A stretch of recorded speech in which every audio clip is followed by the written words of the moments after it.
அத்தை டீ போடவா இல்லை காஃபி போடவா அத்தை? எது வேணாலும் போடுமா, பரவாயில்ல. உங்களுக்கு என்ன பிடிக்குன்னு சொல்லுங்க அத்தை, போட்டு தரேன். மருமகளே மருமகளே இந்த வீட்டு மருமகளே. அத்தை என்ன பண்றீங்க? கொடுங்க, விளக்கமா நான் கூட்டுறேன். ஐயோ பரவாயில்லம்மா, நான் கூட்டுறேன். நீ போ, சொன்னா கேளுங்க, கொடுங்க. உங்களுக்கு தான் கால் வலிக்குன்னு சொன்னீங்களே, போய் ரெஸ்ட் எடுங்க, போங்க, நான் கூட்டுறேன். மருமகளே மருமகளே இந்த வீட்டு மருமகளே. ஐயோ அத்தை நீங்க போங்க, நான் சமைக்கிறேன். ஐயோ பரவாயில்ல, இருக்கட்டும்டா. சொன்னா கேளுங்க, உங்களை புகை ஒத்துக்காதுல. கரண்டி கொடுங்க என்கிட்ட. மருமகளே மருமகளே இந்த வீட்டு மருமகளே.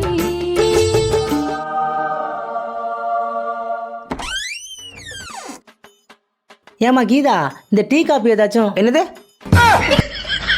இல்லம்மா, நான் போடவான்னு கேட்டேன். அப்புறம் வேற யார் போடுவா? வேலைக்கு ஆள் வச்சிருமா? போய் போடு போ. மதியம் என்னம்மா சமைக்கட்டும்? நீ சமைச்சு தெருவில் போகிற நாய்க்கு போடுறதா? ஆன்லைனில் வச்சு ஆர்டர் பண்ணு போ. நல்ல சாப்பாடு சாப்பிட ரொம்ப நாள் ஆச்சு. ஏம்மா கழுத்தில் எங்கே தாலியை காணோம்? தாலியா? அது நைட்டு தூங்குறப்போ ஒரு மாதிரி குத்துனுச்சுன்னு கழட்டி எங்கேயோ மாட்டினேன், எங்கன்னா தெரியல. ஏலை என்னம்மா நீ எங்கேயாச்சும் பார்த்த? நான் எதையும் பார்க்கலம்மா. நீ என்னத்தை தான் பார்த்துருக்க? சரி சரி போ, நீ கிடைச்சா எடுத்து கொடு, நானும் தேடுறேன். அலங்கார பந்தலிலே அலங்கார பந்தலிலே